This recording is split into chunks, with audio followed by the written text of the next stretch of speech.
Hola, buenas. Aquí seguimos con el vídeo sobre la Ley 39/2015 de 1 de octubre. Esta vez vamos a tratar el título tercero, los actos administrativos. Vídeo 4. Bueno, los actos administrativos en la ley que hemos citado, la Ley 39/2015 de carácter básico, artículo 35 motivación, artículo 39 eficacia, y luego ya del 40 y siguientes está la notificación, ¿vale? Bueno, un acto administrativo, según la clásica definición de Zanovini, es cualquier declaración de voluntad, de deseo, de conocimiento o de juicio emanado por un órgano de la administración pública en uso de una potestad administrativa, ¿vale? Luego García de Enterría añadió la coletilla distinta a la reglamentaria. Bueno, entonces pues eso, características importantes de un acto administrativo, que es una declaración, ¿vale? Tiene efectos jurídicos. Eso por un lado. Emana de un órgano administrativo. Eso también, sabemos que es un órgano administrativo, lo hemos visto en otros vídeos. Y tercero, emana gracias a una potestad administrativa de las administraciones públicas. Emana de la potestad administrativa, que es distinto a la potestad reglamentaria, ¿vale? Bueno, el órgano administrativo, el que sea el competente, dicta un acto administrativo. Bueno, el acto administrativo contiene una serie de elementos esenciales y otros que pueden ser accidentales, ¿vale? Los esenciales son los que están ahí, que son los más importantes: el sujeto activo y pasivo, el objeto, la voluntad, el contenido, la causa y la forma, ¿vale? Sujeto activo es de dónde procede, que sería el órgano administrativo competente en materia, territorio y jerarquía, ¿vale? Porque sabemos que emana por propia definición de un órgano de administración pública, pues ese sería el sujeto activo. Luego el sujeto pasivo es a quién se dirige el acto, el destinatario del acto. Luego el objeto es el objetivo, que se pretende, la finalidad. Luego la voluntad, puesto que es una declaración de voluntad. No es imperiosa, de voluntad. Y luego contenido, causa y forma, ¿no? El contenido sería el contenido del acto, es decir, ajustado a lo dispuesto en el ordenamiento jurídico, que tiene que ser determinado y adecuado a su fin, según dice el artículo 34.2. La causa es la motivación de por qué se dicta ese acto administrativo, con sucinta referencia de hechos y fundamentos de derecho, ¿vale? Y siempre va a estar motivado los actos del listado del artículo 35, que es la siguiente diapositiva. Después lo vemos. Por último, la forma. La forma es cómo se exterioriza el acto, que será por escrito a través de medio electrónico, a menos que su naturaleza exija otra forma más adecuada de expresión y constancia, tal como dice el artículo 36.1. ¿Vale? Se habla de actos de trámite y el acto definitivo, ¿no? Lo que veíamos en la introducción del procedimiento administrativo. Bueno, si el acto administrativo cumple con dichos elementos esenciales, se dirá que es válido, tiene validez. O sea, sería conforme a derecho, sería legítimo. Como consecuencia de que el acto cumple esos elementos esenciales y por lo tanto es válido, pues eso produce que sea eficaz, es decir, que produzca efectos. La eficacia es que produce efectos, ¿vale? Que también se llama ejecutividad. Se ejecuta el acto, es eficaz, se ejecuta el acto. Eso es como consecuencia de que es válido.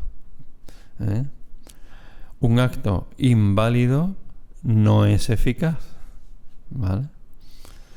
Bueno, seguimos. Dice, según artículo 39 de la Ley 39/2015, los actos administrativos se presumen válidos y por lo tanto producen efectos, pues desde la fecha en que se dicten, salvo que en ellos se disponga otra cosa.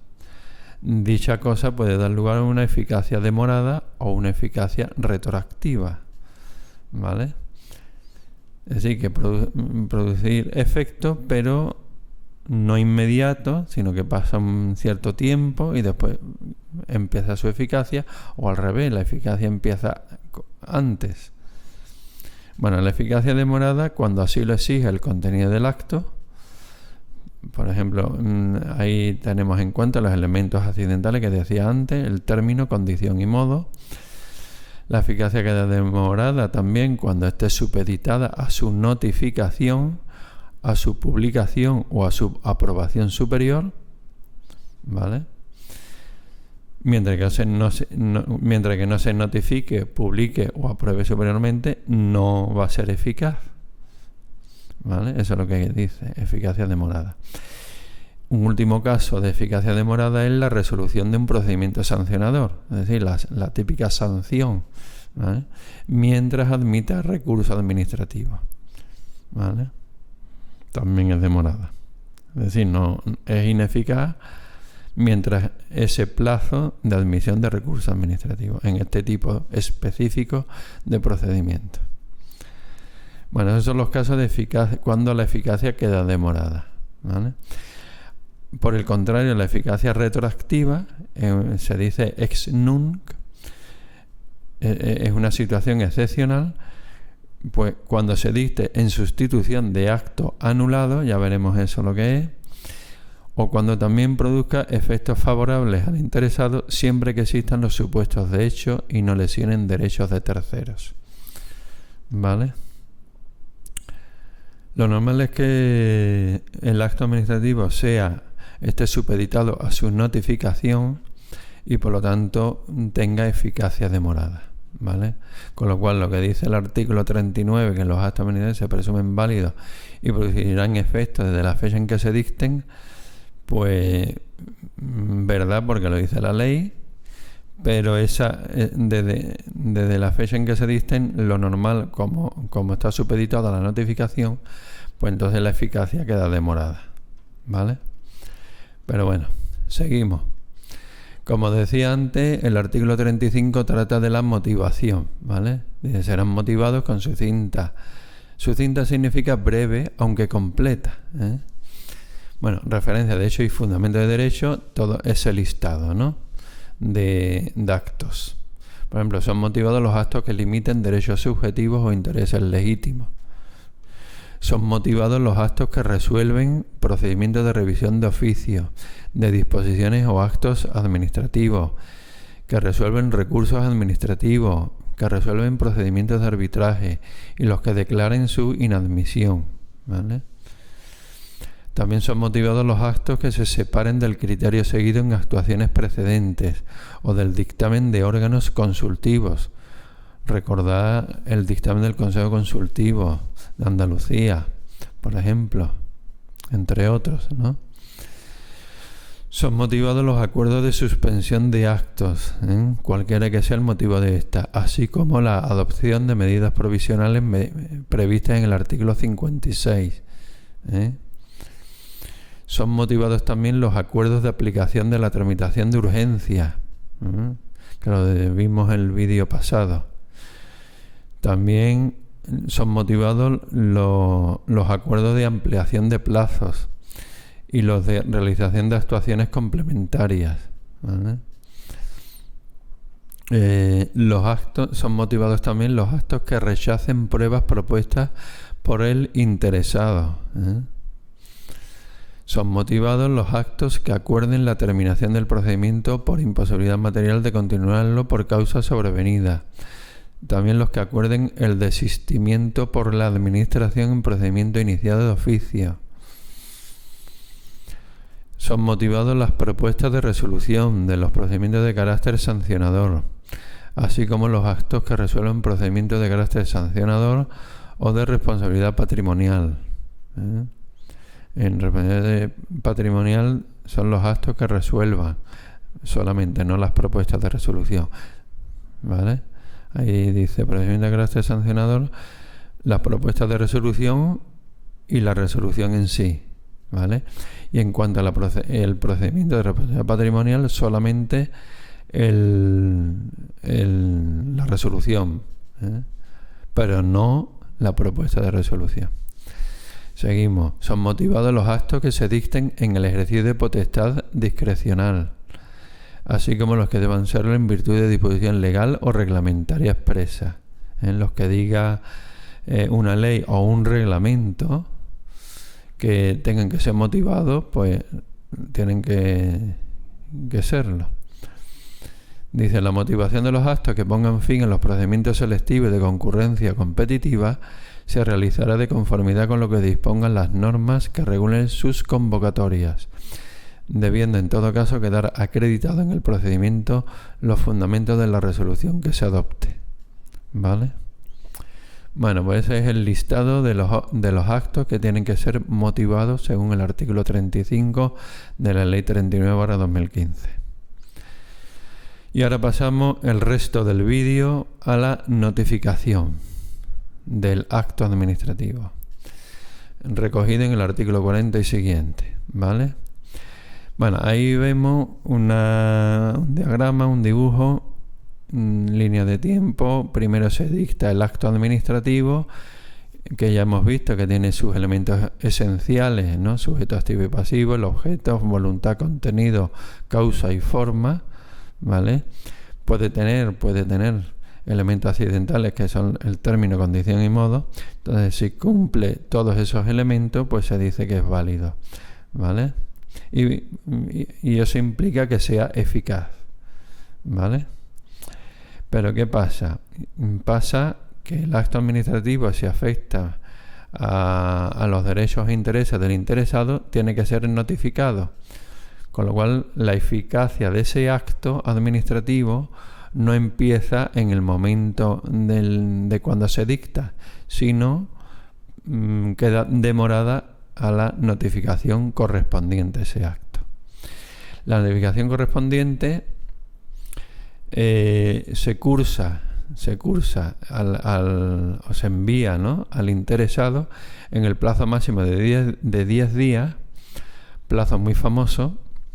Se cursa o envía por parte del órgano administrativo competente al interesado en el procedimiento en el plazo máximo de 10 días, contado siendo el primer día la fecha misma de cuando se dicta el acto administrativo, y no el día siguiente, ¿vale? Sino el mismo día de cuando se dicta el acto administrativo. Ahí se cuenta 10 días. Es el primero. ¿Qué más? Entonces la notificación correspondiente tiene un contenido mínimo, que sería el texto íntegro del acto que acompaña, la indicación de si pone fin o no pone fin a la vía administrativa, ese acto administrativo, y también en los recursos procedentes, en su caso, el órgano de presentación y el plazo para interponerlo, ¿vale? Eso sería el contenido mínimo de una notificación. Dice, la notificación será válida si cumple sus elementos, es decir, si se tiene constancia de su envío, de su recepción o acceso, de sus fechas y horas, del contenido íntegro y de la identidad fidedigna del remitente y del destinatario, ¿vale? Bueno, ahí vuelvo a poner plazo de emisión 10 días desde la misma fecha en que se dictó el acto, ¿vale? El medio de la notificación es el soporte, es preferentemente electrónico. Preferentemente se cambia en todo caso si el sujeto destinatario es sujeto obligado, ¿vale? Hay ciertos supuestos. Si se utilizaron varios medios, ¿vale?, pues se tomará como fecha de notificación la producida en el primero de ellos, en primer lugar. Se entenderá cumplida la obligación de haber notificado por parte de la Administración, pues cuando lo pone a disposición en la sede electrónica. Y luego vienen los 3 casos, ¿no? Practicada rechazada y caducada. Bueno, practicada. Se entenderá una notificación practicada cuando el interesado accede a su contenido. Si la práctica de la notificación se refiere al acceso del interesado a su contenido. ¿Vale? Se entenderá rechazada o se entenderá caducada. ¿Vale? Rechazada es cuando transcurren 10 días naturales, que no hábiles, 10 días naturales, sin acceder a su contenido, siendo sujeto obligado. Y caducado es muy parecido, pero el sujeto no es obligado. ¿Vale? Es decir, rechazado, pasan 10 días, está en la sede electrónica, y el interesado no accede al contenido, es decir, no es practicada. Pues se entiende que es rechazada si es un sujeto que está obligado a acceder a la notificación y al acto. Pero si es un sujeto no obligado y pasa los 10 días naturales, pues se entiende no rechazado, sino caducada. ¿Vale? Esa es la diferencia. Cuando el sujeto es obligado y no accede, se entiende que la rechaza. Y cuando el sujeto es no obligado y no accede, pues se entiende caducada. ¿Vale? Bueno, independientemente, las administraciones públicas enviarán, si es que lo saben, ¿vale?, un aviso de notificación, un aviso electrónico de notificación o un aviso de notificación electrónica, ¿vale?, al dispositivo electrónico del interesado y o a la dirección de correo electrónico del interesado, ¿vale?, lo cual lo ha comunicado previamente cuando hizo la solicitud o bueno, en cualquier momento posterior, antes de la resolución, ¿vale?, o antes de la notificación del acto que se trate. Bueno, seguimos.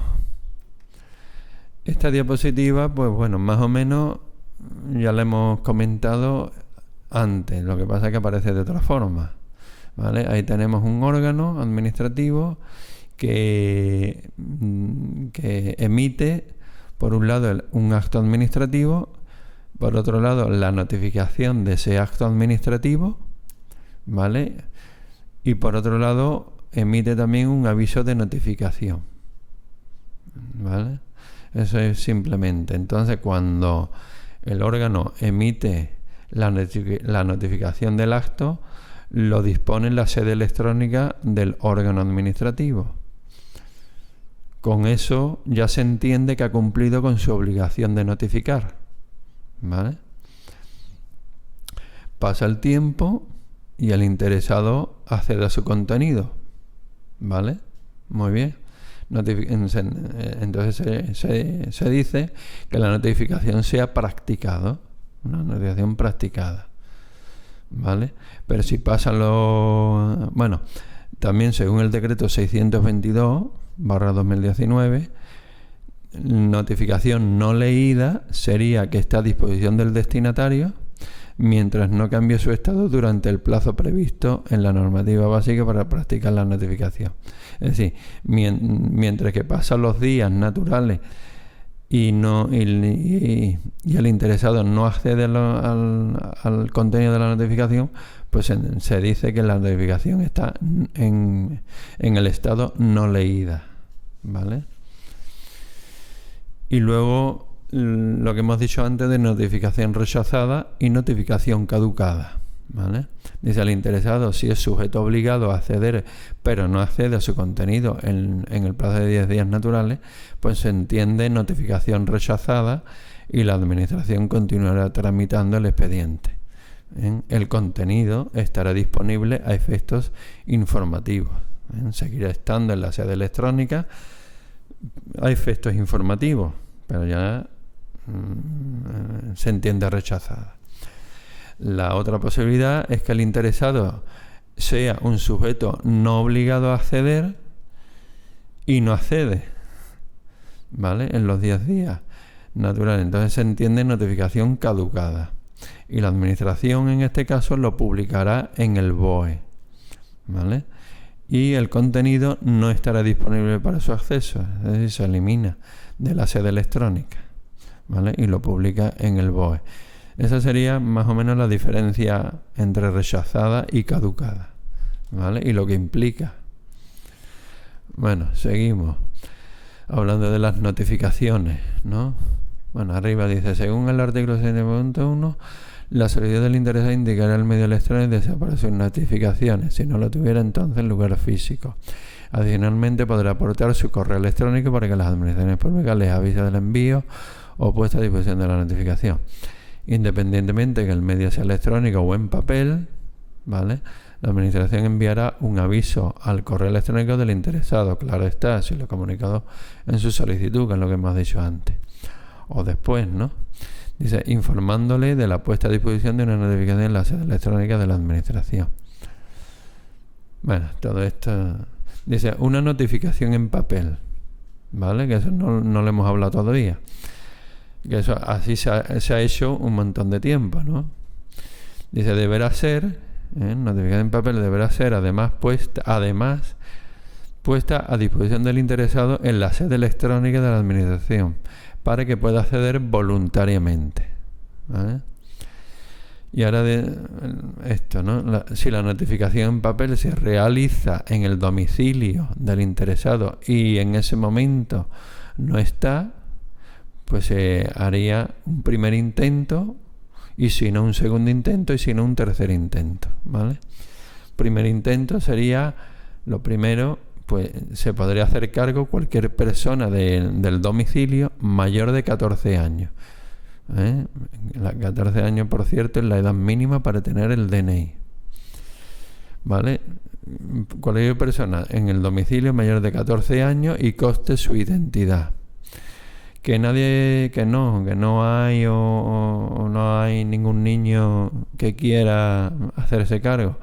O sea, sería infructuoso y pasaríamos a un segundo intento, que sería repetir el intento de notificación en papel en un máximo de 3 días, en hora y momentos distintos, con margen entre uno y otro de 3 horas. Si vuelve a ser infructuoso, pues se haría un tercer y último intento anunciándolo en el BOE, una publicación en el BOE, facultativamente en el boletín oficial de la comunidad autónoma o de la provincia, o en el tablón de dictos del ayuntamiento del último domicilio, consulado o embajada correspondiente, ¿vale? Pero eso serían facultativamente. Lo obligatorio en el tercer intento es solamente en el BOE, ¿vale? Después, bueno, ahí tenemos un cuadro en azul, notificación electrónica, cuando es obligatoria, cuando es potestativa y cuando no se puede realizar la notificación electrónica. Son los 3 casos, ¿vale? La notificación obligatoria hay que hacerla sí o sí obligatoriamente cuando lo disponga el reglamento para determinados procedimientos y ciertos colectivos, ¿vale? La notificación se puede elegir potestativamente hacer electrónica o no, o en papel, cuando el interesado comparece espontáneamente en el registro, en persona, y solicita notificación en ese momento, ¿vale? Entonces es potestativa. También es potestativa la notificación electrónica para asegurar la eficacia, por entrega directa de un empleado público. Y bueno, en ningún caso se va a notificar electrónicamente cuando el acto a notificar no puede convertirse en formato electrónico o cuando contiene un medio de pago a favor del obligado, ¿vale? Entonces no se hace la notificación electrónica, está prohibido. Bueno, el correo electrónico no es un medio de notificación, aunque sí puede utilizarse adicionalmente a la solicitud de inicio como un aviso electrónico de notificación informando de la puesta a disposición de una notificación electrónica, ¿vale? Eso también lo hemos dicho antes. Bueno, luego los estados posibles, eso ya lo hemos dicho. Bueno, aquí aparece la Ley Orgánica 3/2018 de protección de datos de carácter personal. Es una cosa interesante, ¿vale? En la disposición adicional 7ª sobre la identificación de los interesados en las notificaciones por medio de anuncios y publicaciones de actos administrativos. Dice la Ley de Protección de Datos, Dice, cuando sea necesaria la publicación de un acto administrativo que contuviese datos personales del afectado, se identificará al mismo mediante su nombre y apellidos, añadiendo 4 cifras numéricas aleatorias del DNI. O número de identidad de extranjero, pasaporte o documento equivalente. ¿Vale? 4 cifras numéricas aleatorias del DNI.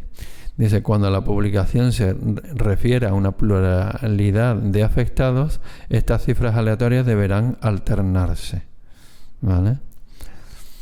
Otra cosa que dice la Ley de Protección de Datos, dice, cuando se trate de la notificación por medios de anuncios, particularmente los supuestos a los que se refiere el artículo 44 de la Ley 39, dice, se identificará al afectado exclusivamente mediante el número completo de su DNI.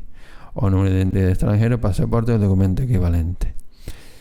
También dice la Ley de Protección de Datos que cuando el afectado careciera de cualquiera de los documentos mencionados en los 2 párrafos anteriores, se identificará al afectado únicamente mediante su nombre y apellidos.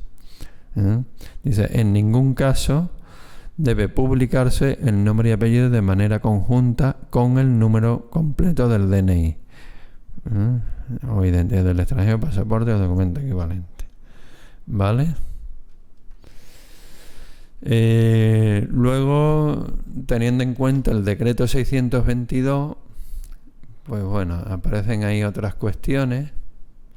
¿Vale? Dice, puesto a disposición el sistema de notificación electrónica de la AJA, está el acceso por el interesado o su representante utilizando la identificación electrónica no basada en certificado electrónico, y acceso por el interesado por el funcionario habilitado cuando el interesado comparezca presencialmente. Bueno, esto ya haré un vídeo específico con el decreto 622, porque ahora mismo estamos con la ley 39, ¿no? Dice, la ciudadanía puede darse de alta en cualquier momento accediendo al sistema de notificación electrónica de la AJA empleando los medios de identificación no basados en certificación electrónica. Se podrá proceder de oficio al alta en el sistema de notificación electrónica de la AJA de las personas que no lo hayan hecho voluntariamente cuando estén obligadas a hacerlo. Perdón. La Consejería competente en materia de transferencias digitales es la responsable del mantenimiento del sistema de notificaciones electrónicas. El artículo 32, aviso de notificación, bueno, eso también, eso dice la ciudadanía, podrá indicar una dirección de correo electrónico y opcionalmente un dispositivo electrónico o un correo electrónico, ¿vale? Desde la falta de práctica del aviso, no impedirá que la notificación sea considerada plenamente válida. ¿Por qué? Pues porque cumple sus elementos, ¿vale? Análogamente a los elementos de un acto administrativo. Bueno, dice, los medios de aviso de notificación indicados por el interesado tendrán carácter preferente en el procedimiento correspondiente. Y bueno, ya para terminar, la publicación, ¿no? El artículo 45 de la ley 39. Dice, los actos administrativos serán objeto de publicación cuando, en esos supuestos, cuando así lo establezca la norma reguladora del procedimiento, cuando así lo aconsejen razones de interés público apreciadas por el órgano competente, cuando el acto que lleva consigo tenga por destinatario una pluralidad indeterminada de personas, ¿vale? Y cuando se trate de actos integrantes de un procedimiento selectivo, concurrencia competitiva de cualquier tipo. La convocatoria del procedimiento deberá indicar el medio de las sucesivas publicaciones careciendo de validez las hechas en lugares distintos, ¿vale? Dice, la publicación de un acto deberá contener los mismos elementos que el artículo 40.2 exige respecto de las notificaciones, lo que he dicho antes. En los supuestos de publicaciones de actos que contengan elementos comunes, pues podrán publicarse de forma conjunta los aspectos coincidentes, especificándose solamente los aspectos individuales de cada acto. Dice, la publicación de los actos se realizará en el diario oficial que corresponda, según cuál sea la administración de la que proceda el acto a notificar. ¿Vale? Dice, si el órgano competente apreciase que la notificación por medios de anuncio o la publicación de un acto lesiona derechos o intereses legítimos, se limitará a publicar en el diario oficial que corresponda una somera indicación del contenido del acto y del lugar donde los interesados podrán comparecer en el plazo que se establezca, para conocimiento del contenido íntegro del mencionado acto y constancia de tal conocimiento. ¿Vale? Bueno, yo creo que hasta aquí, ¿no? Venga. Bueno, pues hasta aquí el vídeo de hoy.